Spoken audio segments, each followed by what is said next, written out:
The thread of my usefulness, thin and fraying, finally snapped when I realized the only sound my family truly appreciated was the quiet, predictable clatter of my own martyrdom.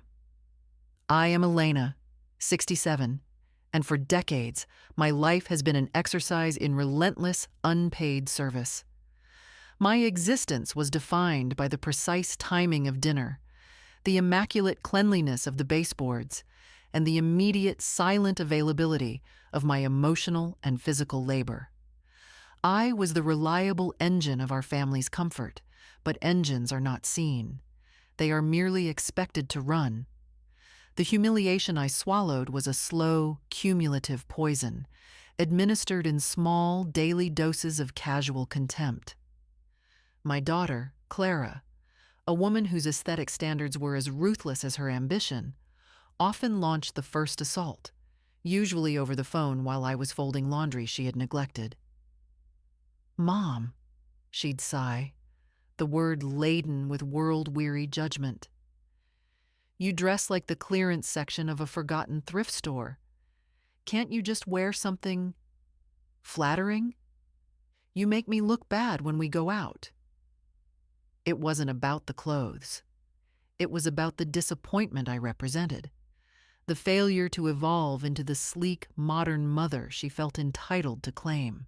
My son, Mark, the brilliant academic, employed a quieter, more surgical form of cruelty. Every opinion I ventured, on politics, on literature, even on the recipe for the holiday roast, was met with the same dismissive, heavy sigh and the inevitable, crushing sentence. "Mom, you just don't understand anything anymore. The world has moved on."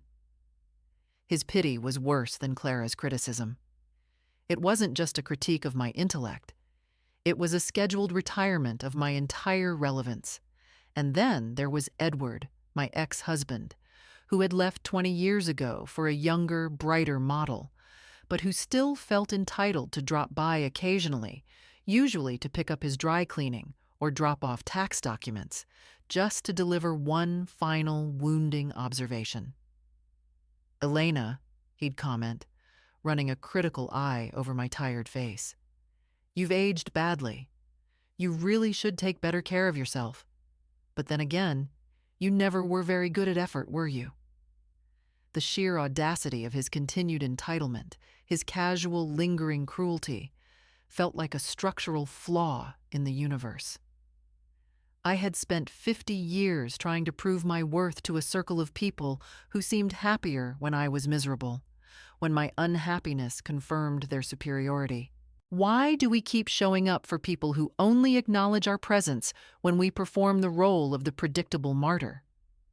Every small flicker of desire I showed for a self outside the confines of the kitchen was immediately extinguished by a wave of crushing sarcasm. I bought a yoga mat. Clara snorted. "Yoga? At your age? You'll break a hip trying to be spiritual." I signed up for a beginner's watercolor class. Mark rolled his eyes. "Painting? What for, Mom? Nobody will hang your scribbles. Stick to the garden. At least that's productive." I dared to buy a new, slightly expensive pair of walking shoes. Edward's comment, delivered over the phone. "Why do you need new shoes, Elena? You stay home all day. You'll just scuff them." They called me useless. They treated me like a convenience. And the terrifying part was that after decades of this subtle, systemic erasure, I had begun to believe them. My self-worth had been systematically outsourced to their fleeting, conditional approval. The thread snapped not under the heavy hand of an adult's cruelty, but under the terrifying clarity of a child's innocent observation. My grandson, 8-year-old Leo, a wonderfully perceptive boy, was watching me clean up the aftermath of a chaotic Sunday dinner, during which Mark had meticulously dissected my political views and Edward had casually insulted my cooking. The room was empty now, save for the lingering scent of judgment and lukewarm coffee.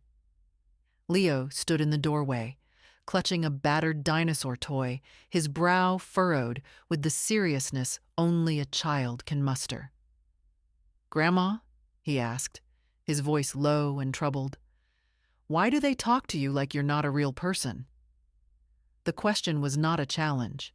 It was a profound, agonizing thrust of truth. It shattered the comfortable, self-pitying narrative I had built around my victimhood. It wasn't just me who felt invisible. It was visible to a child.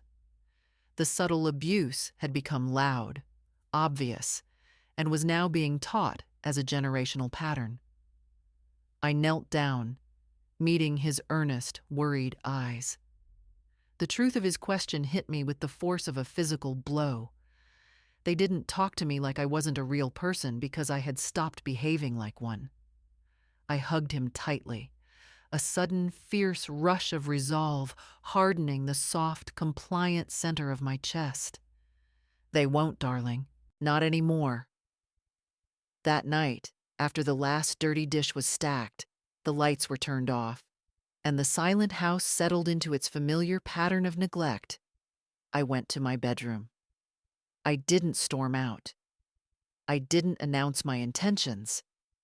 I acted with the quiet, surgical precision of someone executing a long-delayed financial audit. I packed a single, functional gray canvas suitcase, not for a grand tour, but for an escape. I packed only what I needed for 7 days. 3 simple outfits, my best walking shoes, the ones Edward had mocked, my journal, and a brand new copy of Walden. I sat down at the kitchen table, the epicenter of my servitude, and wrote a note on a plain white index card. It was concise, unarguable, and entirely factual. The note simply read, "I am gone for 1 week. Do not call unless someone is actively dying. Do not enter my house." I placed the note under the coffee canister, the last item they would reach for in the morning. At 4 a.m., before the first hint of false dawn could touch the windows, I walked out of the house. I drove my old sedan toward the coast, a 3-hour journey I had often dreamed of, but never permitted myself to take. I had booked myself into a small, anonymous cottage facing the Atlantic.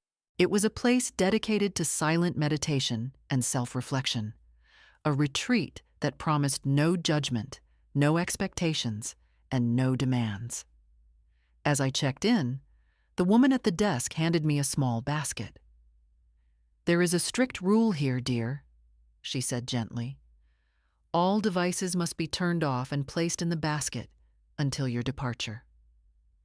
I walked into my small, Spartan room, a single bed, a wooden desk, and a window overlooking the vast, gray, indifferent ocean.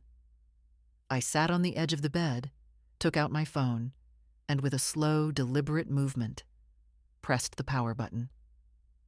As the small screen went dark, a profound, aching realization washed over me. The sudden, absolute cessation of all possible communication, the silence that guaranteed they could not reach me, criticize me, or demand anything of me, was not terrifying. It was the most intensely liberating moment of my adult life. I felt, physically, the sudden, shocking absence of a massive weight I had been carrying for decades.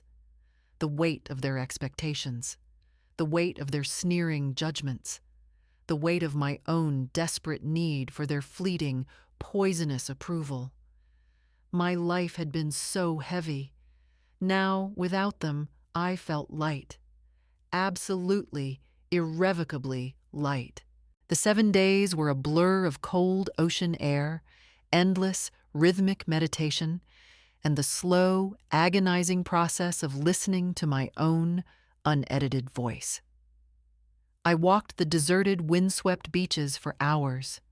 I wrote pages in my journal, filling the pages not with the concerns of my children, but with the raw, neglected desires of my 67 years.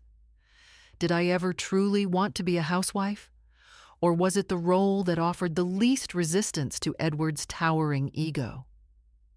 Is it possible to rebuild a future with dignity when all the blueprints of your past were drawn by other people's needs?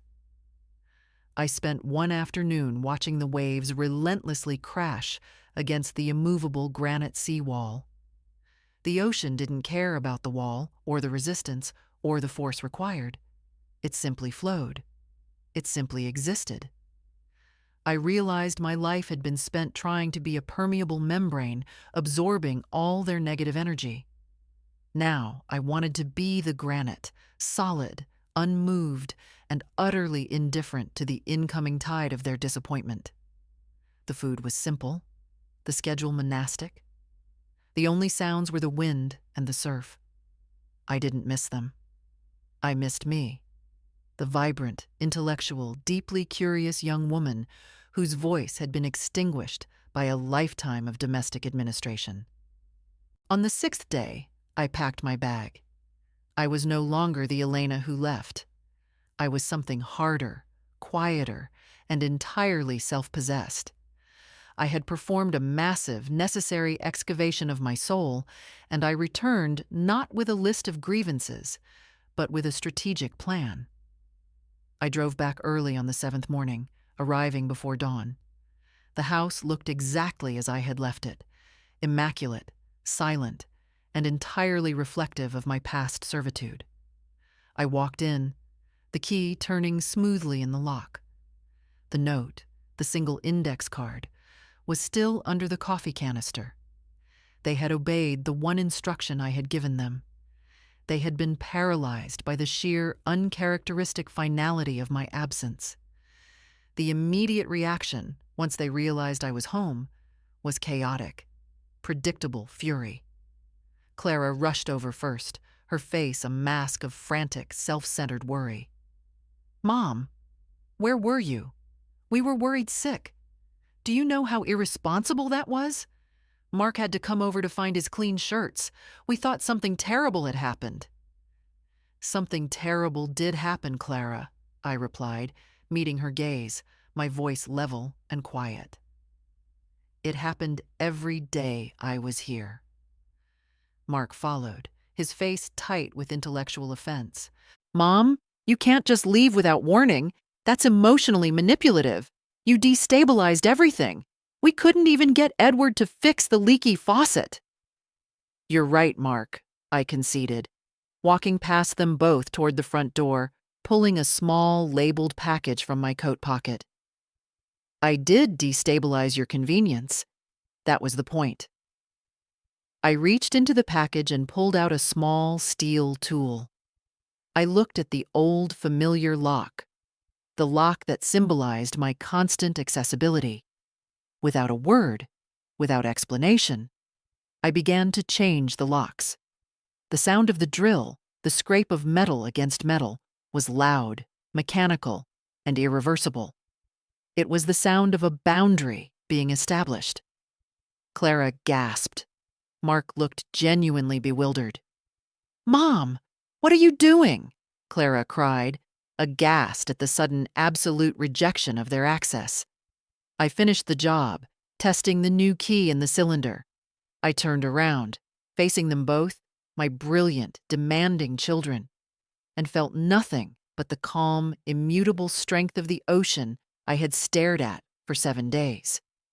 When they asked, with genuine, confused outrage, what had happened, why I had done this, and where I had been, I finally gave them the answer I had composed on the cold, beautiful beach, the single, final, devastating sentence of my liberation. I stopped living for people who are happier when I'm miserable. The shock rendered them speechless. It was the first time in their lives I had refused to provide an emotional explanation or a soothing apology.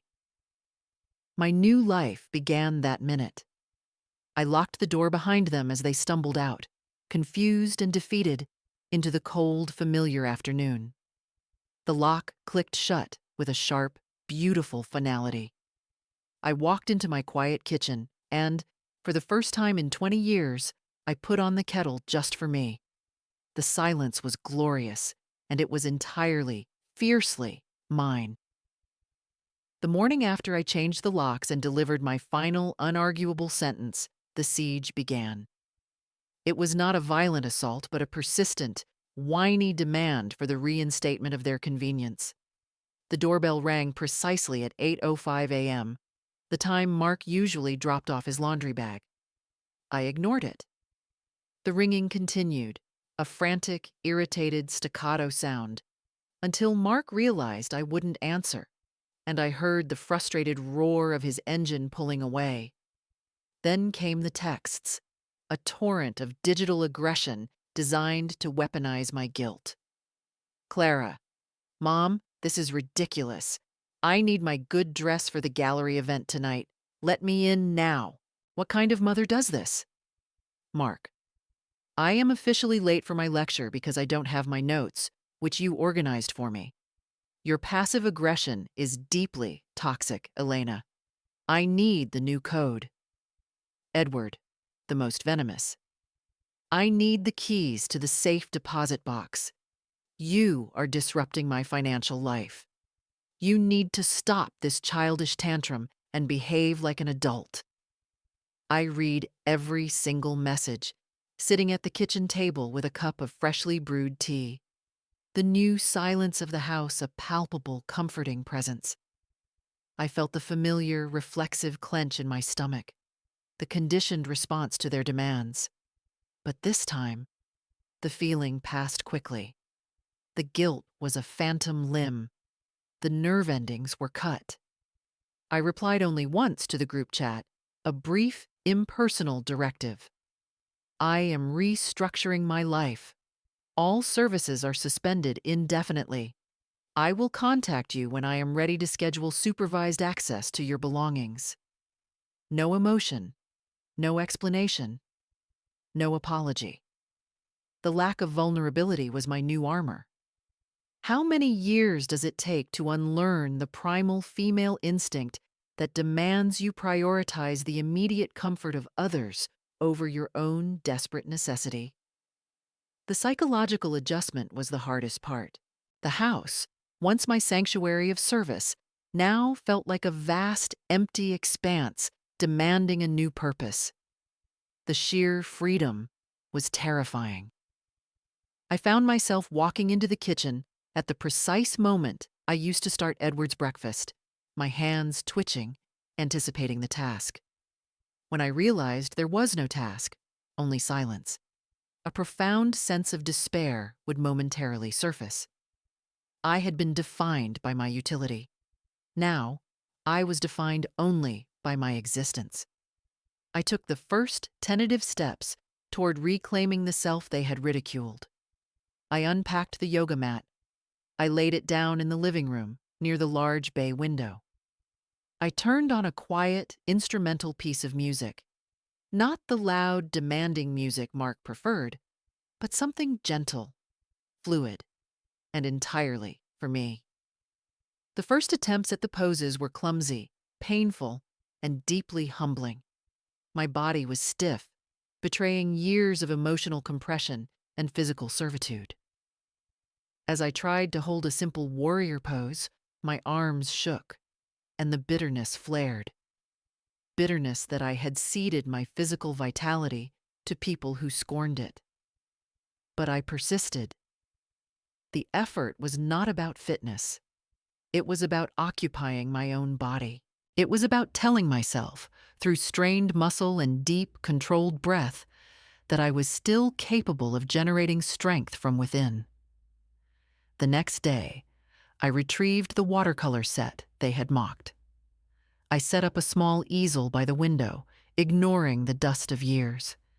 My hands, practiced in the meticulous detail of dusting and folding, felt awkward and uncertain holding the brush. The first painting was a childish, chaotic mess, a blur of color with no form. I looked at it, and instead of the self-deprecating shame that Mark's voice would have triggered, I felt a surge of quiet hope. It was bad, but it was mine. It was a scribble of my own desire, a messy, personal expression that required no external validation. As I began to settle into this new, quiet rhythm, the memories surfaced, unbidden, no longer controlled by the immediate demands of my family. I thought about Edward, not the cruel ex-husband, but the bright, intense young man I married, who used to read poetry to me in the evenings. Where had that tenderness gone? Was the potential for cruelty always there, hidden beneath his ambition? Or did my relentless subservience simply give him permission to discard his gentler self? Is the greatest wound we inflict upon ourselves the decision to prioritize peace over honesty, allowing small acts of cruelty to compound until they become the architecture of our marriage? I missed the idea of Mark and Clara, the warm, easy connection of parent and young child. I yearned for the nostalgic longing for the time when my value was absolute, when my breast and my arms were the entire universe of their safety. Now, their interactions were only transaction. The most difficult confrontation came from Clara. She arrived unannounced, stood on my porch, and began to weep dramatically. Through the glass, I saw her genuine distress, not because of the dress, but because her world had stopped being predictable. I opened the door but did not invite her in. I stood on the threshold, maintaining the physical boundary. "Mom," she wailed, mascara streaking her expensive coat. "I am falling apart. I need you. You always fix everything. Why are you doing this to me?" Her distress was real, but it was centered entirely on her loss of comfort. "Clara," I said, my voice soft, but firm as the granite seawall, "I can no longer be your solution. You are 42 years old. Your happiness is your responsibility. I fixed things for 50 years. Now I am fixing me." She tried to reach for me, but I stepped back slightly, maintaining the necessary emotional distance. She tried to deploy the last weapon of the estranged child: guilt. "If Dad saw you now, so selfish, so cold, he would be so disappointed." The mention of Edward, the casual cruelty of using him as a moral cudgel, hardened my resolve instantly. "Edward was always disappointed, Clara," I stated flatly. "That was his primary mode of interaction. And you know what? I have learned that his disappointment is entirely irrelevant to my life. You need to go home, darling. And you need to learn how to manage your own chaos." I closed the door gently, but firmly. I leaned my back against the wood, trembling slightly, but feeling the fierce, exhilarating pulse of self-preservation. It was an act of cruelty, born of absolute tenderness. Tenderness toward the self I had almost allowed to die. The house began to change. I moved the heavy, dark furniture that Edward had insisted upon, replacing it with lighter, simpler pieces. I hung my first messy watercolor on the kitchen wall, a bold, chaotic streak of blues and greens. It was terrible art, but it was a perfect statement of my new life. I signed up for a beginner's creative writing class at the local community center, an act of pure, unadulterated intellectual indulgence. I learned about narrative structure, character development, and the power of the first-person voice. I realized that for decades, my life had lacked a central narrator. It had only been a series of supporting roles in other people's dramas. Now I was writing my own story. The silence of the house settled from a terrifying void into a productive, nourishing quiet. I was sleeping deeply, waking up not with the burden of immediate duty, but with the curiosity of what the day might bring. The contradiction of my new life was this: I was utterly alone, but I had never felt less lonely. The solitude was a choice, a fierce, protective shell against the exhausting demands of others.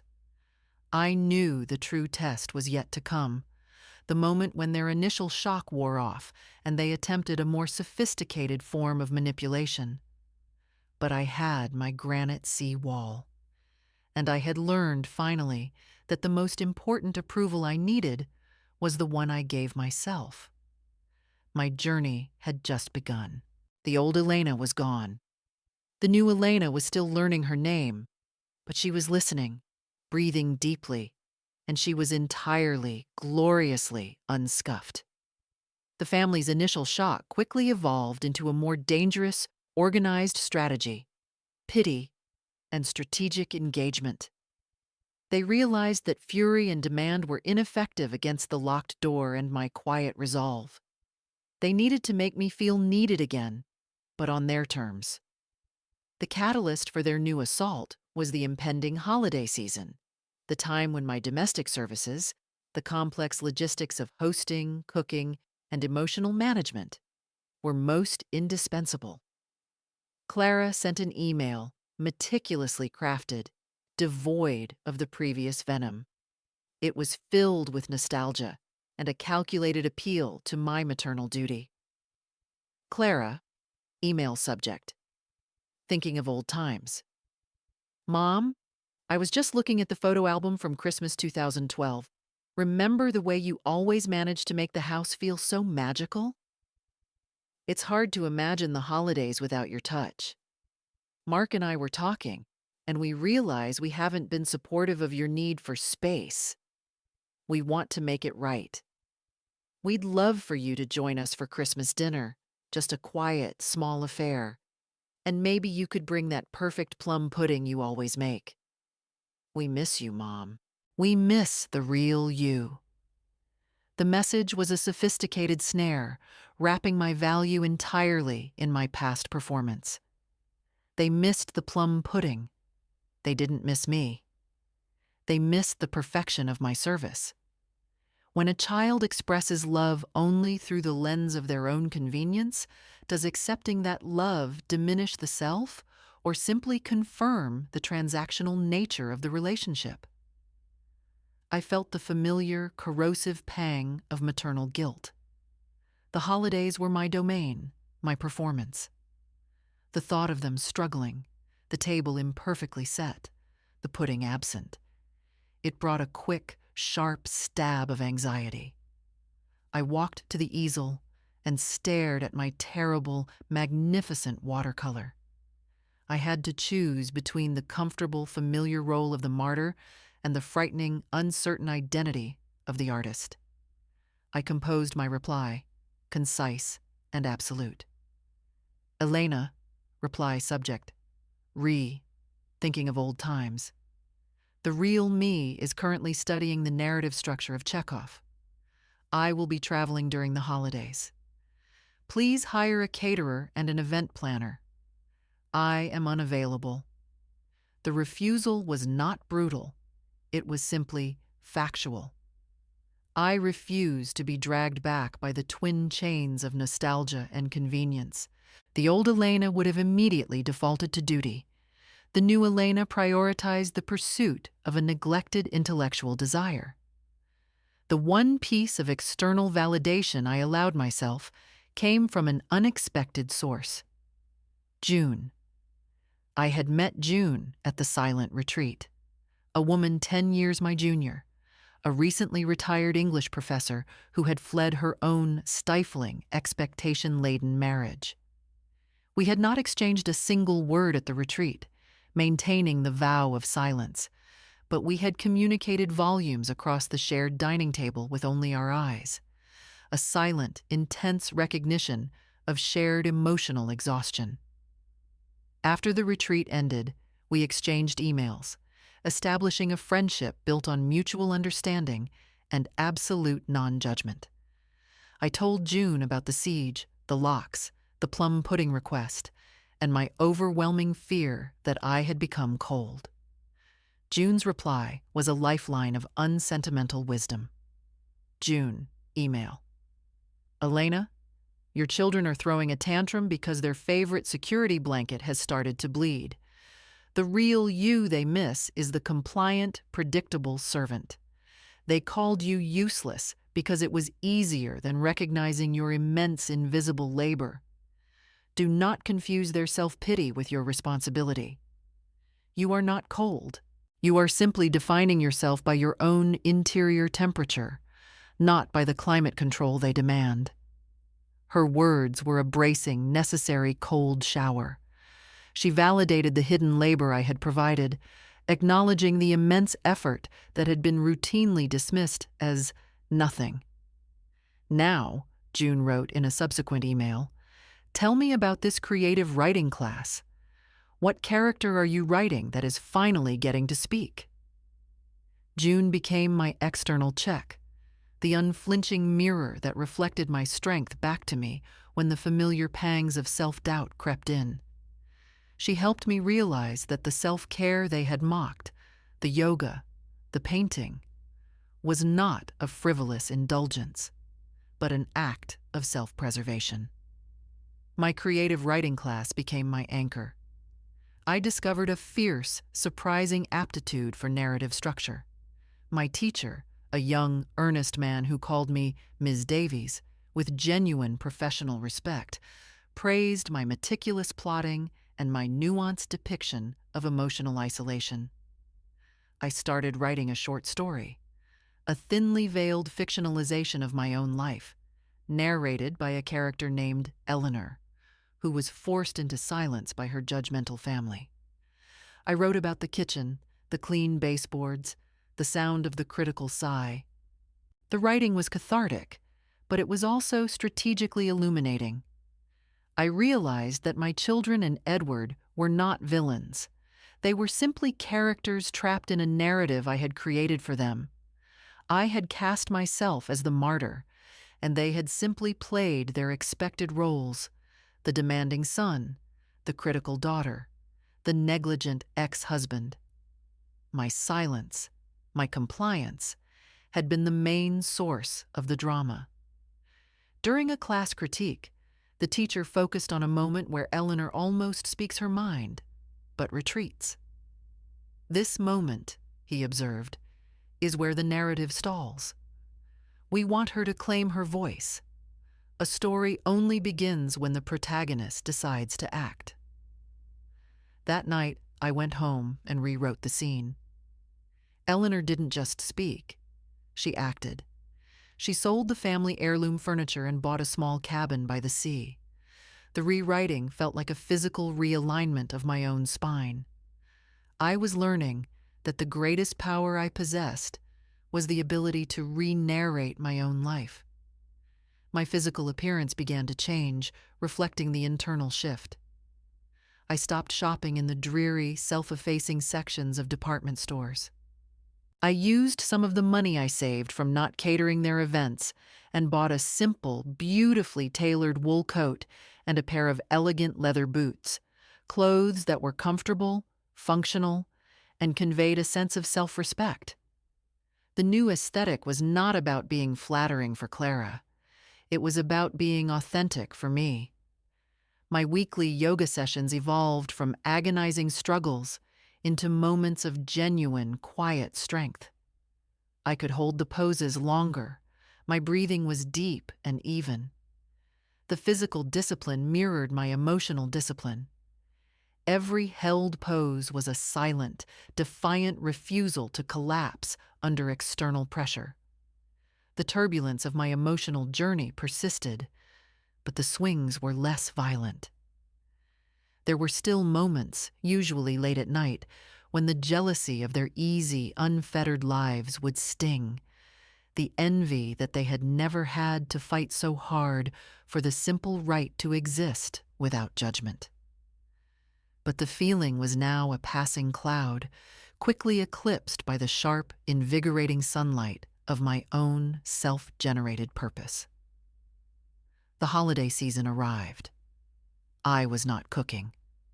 I was not setting tables. I was sitting on a train, watching the cold, dark landscape rush by, heading toward a coastal town where I was scheduled to attend a week-long Chekhov seminar, accompanied by June. I looked at my phone before turning it off. There was a desperate, final text from Mark. The plumbing is backed up. We don't know who to call. Can you just come back for a day?" I smiled, a genuine, unsentimental smile that reached my eyes. I typed the number of a professional plumber I had hired once for my own home and sent the contact information. Then I turned off the phone. The darkness was outside, but inside, I was warm, moving forward, and entirely the protagonist of my own unfolding story. The new Elena was not useless. She was simply unavailable. I will conclude the narrative immediately, focusing on Elena's triumphant, permanent liberation and her transition into a life of purpose and authentic connection. The story will detail her success in the Chekhov seminar, her deepening supportive friendship with June, and the final necessary emotional severing from her entitled family. The prose will maintain the intense, introspective, and detailed style, ensuring the total length significantly exceeds the required symbol count and solidifies the theme of self-worth and ultimate, hard-won happiness. Immersed in the quiet, profound melancholy and precise narrative structure of Russian literature, proved to be the final, necessary catalyst for my transformation. I was not just a student. I was an active, respected participant. My decades of silent observation had furnished me with a library of human behavior that my younger classmates, still entangled in the messy chaos of their own lives, simply lacked. I presented my final piece, the rewritten scene where Eleanor claims her voice and her independence, to a room of attentive peers. The teacher, praising the narrator's unflinching authority, declared it a masterpiece of quiet, late-life liberation. It wasn't just about the writing, it was about the public, intellectual validation that had been starved out of me for years. I was not useless. I was a storyteller, a keen observer, and an articulate mind. June, who sat beside me, simply squeezed my hand, her eyes conveying the profound, shared understanding of two women who had escaped the same velvet cage. Our friendship, forged in silence and sustained by intellectual respect, was the most authentic connection I had built in decades. We traded a houseful of demands for one brilliant sentence, June said later, as we walked along the cold, beautiful shore, the sound of the surf, a steady, rhythmic affirmation. That's the ultimate exchange rate, Elena. I returned home not with a sense of duty, but with a new business plan. I had a clear vision for the final, definitive restructuring of my life. The family, predictably, attempted one final, organized appeal, a joint, tearful visit where they deployed their most potent weapon, Leo, my grandson. I opened the door to find Clara, Mark, and Edward standing there, framing Leo, who held a poorly drawn picture that read, "We love Grandma."